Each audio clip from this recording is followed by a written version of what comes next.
Just moments ago, I spoke to Stormy Daniels' attorney, Michael Avenatti. We asked him about that letter. Michael, thanks for joining us. Let's start with that cease and desist letter from Michael Cohen's attorney last night. Your reaction? Michael Cohen needs to be less concerned about role-playing Ray Donovan and more concerned about coming clean with the American people. But in fact, Stormy Daniels didn't suggest that Michael Cohen, didn't say that Michael Cohen was behind that threat back in 2011. But you put out a tweet afterwards saying there can be no question where this threat came from.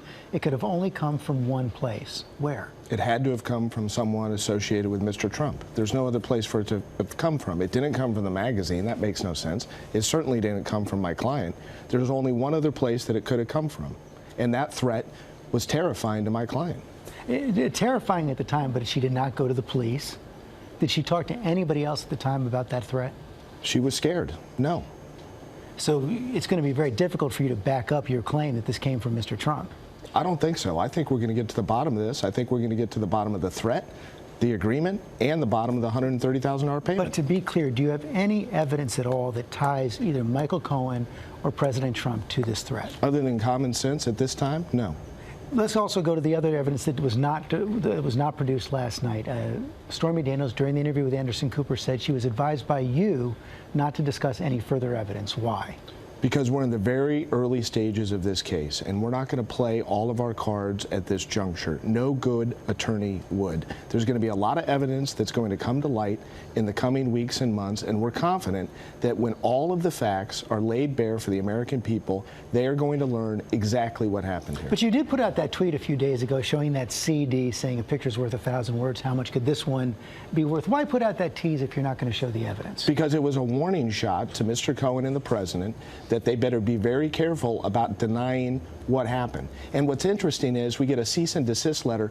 Where's the statement from the president, Mr. Cohen, claiming the affair didn't happen?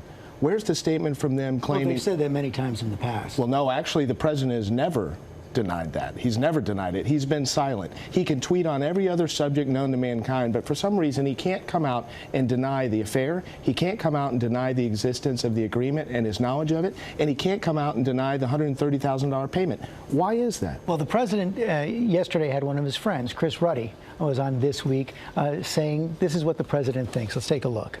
I can't tell you everything he's thinking. I can only tell you what he told me. He said he thought that much of the Stormy Daniels stuff was a political hoax. Again, those were his words.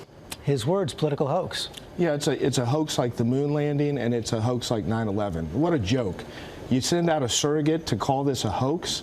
Where's the president? Where's Mr. Cohen? Let them come on your show or another show and answer the tough questions. They need to stop hiding behind guys like this. Still suggesting you have more evidence, but wouldn't Stormy Daniels actually be in more legal trouble if she produced things like text or videos or anything like that because she was required by the NDA to turn that in? Our position is the NDA was never executed, and therefore it was invalid for a whole host of reasons, and we're confident that a court's going to find that. So no. But, and to be clear, do you have more evidence or not? We have a litany of more evidence in this case, and it's going to be disclosed, and it's going to be laid bare for the American public, George. Direct evidence from President Trump that would prove an affair? Absolutely. But this has been several years. This has been going on for several years right now. That was your biggest possible platform last night. Why not present the evidence? I don't think that was our biggest possible platform, and we want to be smart, and we're going to be deliberate. Other big question is, where did that $130,000 come from that went to Stormy Daniels? If it came from Michael Cohen, he could be vulnerable to an FEC violation for an improper in-kind contribution. Do you have any evidence that it did not come from Michael Cohen? I think that when it's all said and done, George, it's going to be clear that it did not come from him or that there was a promise of reimbursement. But regardless, Mr. Cohen and the president have a significant problem relating to this $130,000 and the agreement. They say you have and your client has a significant problem as well, already liable for $20 million in damages. Aren't you concerned at all that this is going to lead to financial ruin for Stormy Daniels? Not at all. Michael, thanks for your time this morning. Thank you, George. Hi, everyone. George Stephanopoulos here. Thanks for checking out the ABC News YouTube channel. If you'd like to get more videos, show highlights, and watch live event coverage, click on the right over here to subscribe to our channel. And don't forget to download the ABC News app for breaking news alerts. Thanks for watching.